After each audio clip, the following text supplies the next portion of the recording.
Hello, friends of the YouTubes. This is Duhad. I'm just recording this real quick thing to let you guys know that the new version of Low Gravity is now up for our patrons.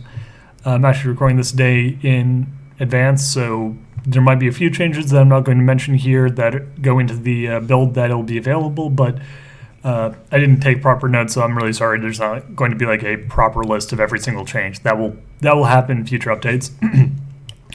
But here's what we got so far. Here's what I got for you, more or less. There is now a new race, the AI cores. They're technically not a new race fully, but they're kind of a variation on robots where you're playing as like an artificial intelligence that gets slotted into like a robotic body, but can also be taken out. It's got some new rules and some crazy things you can do with that. There's a new defining quality that is advanced cybernetics, which is basically a way of augmenting your body with like a whole bunch of robo bits to basically be a cyborg. There is massive changes to quick and slow. Quick and slow are now minor qualities and drawbacks respectively. But they've been where they used to be has been replaced with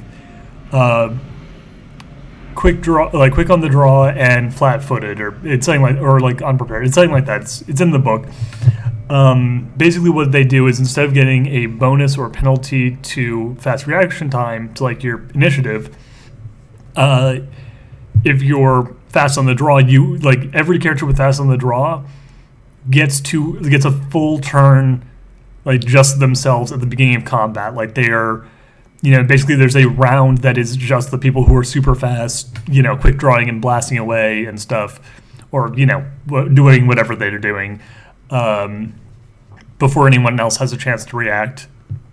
And if you are like flat-footed, you don't get to act in the first round of combat. Like you're totally caught off guard, by dramatic situations and end up, like reacting slower. Like the first round that passes and then it goes just into normal. So they're more dramatic versions of fast and slow that during the test game I actually ended up liking better than just the small initiative and initiative penalty. So I decided to go with that instead, and then moved the initiative stuff, like nerfed it slightly and pushed it back to minors. Also, there is some updates just to the general fluff and stuff, a whole bunch more stuff about AI cores.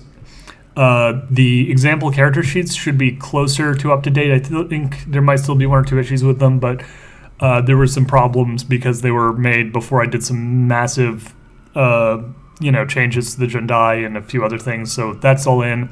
The demolition skill is now a thing. Okay, and here's the big one. Should have probably started with this. There is a brand new system for reputation, those being fame and standing.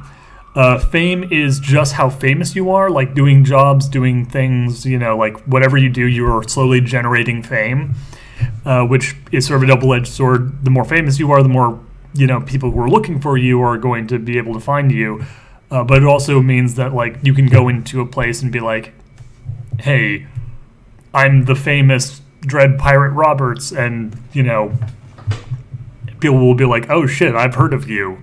I'm willing to do a job, like, I'm willing to give you better pay for a job or whatever, like, their name is known. But that goes hand in hand with standing,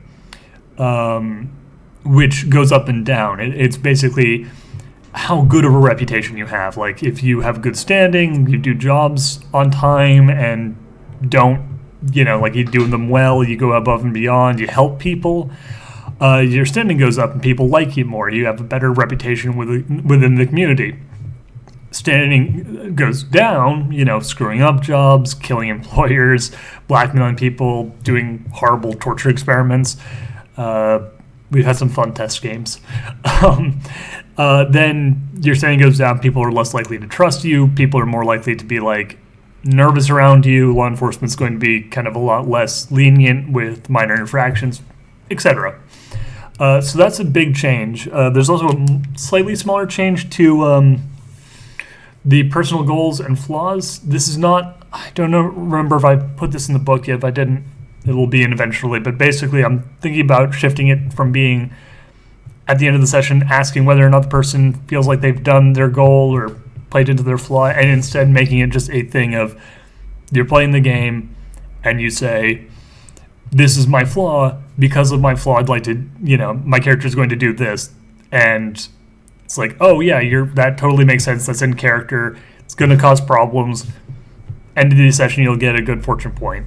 Same with the personal objectives, where it's like, that's our personal objective. We want to do that. Like, I want to do that. I know it's going to cause problems, but this is a thing my character would do because of my personal goal, and that would be worth the point. So I feel like there's a slightly less esoteric way of doing it. Like, it feels a little bit less like you're going like, you sort of did the thing, but not really. Maybe, I don't know. Do I want to be mean about this? It takes some of the uncertainty out of it. So lets the GM veto if they don't think it made sense. But I think it's a better. I think it would probably work better as a system. I'm still testing it, but I think that's the system we're going ahead with. And if it's not strictly written down in the book right now, again, it will be. Aside from that, is there anything else? The resource points are still something I want to work on. They're not 100% done yet. So that'll probably be the next update, is just mostly dealing with that, as well as some more cleanup stuff. There'll probably be a few more qualities and drawbacks. There's a few areas of the lore I want to expand. AI core characters, like AI core example NPCs, I'm going to have to make a few of those too. There's already an example character sheet for an AI core PC, but I want to make some NPCs, like some examples. They aren't going to be like a super common and super like all over the place part of the universe, but they should be represented so GM knows, if they want to put it in somewhere. Yeah, that's about it. There's still some stuff I'm working on for, plotting out the supplement or supplements, and doing some fun stuff with figuring out, like, when I get around to the fantasy bit, how I want to write the fantasy stuff. It's going to be a weird universe, like the fantasy stuff. When I get there, it's going to be weird. I'm not doing a traditional fantasy setting. I don't want to do traditional high fantasy, so it's going to be Duhad style high fantasy. So, but that's in the future, and in the present, this is a substantial update. Again, it is a Patreon thing. It's $1. Your continued support makes this a lot easier. So thank you very much. Hope you enjoyed the game. The Let's Roleplay version of it, where we're gonna play it on YouTube, it's coming soon. Coming, not soon, but soon. Yeah. Thanks so much. See you guys next time.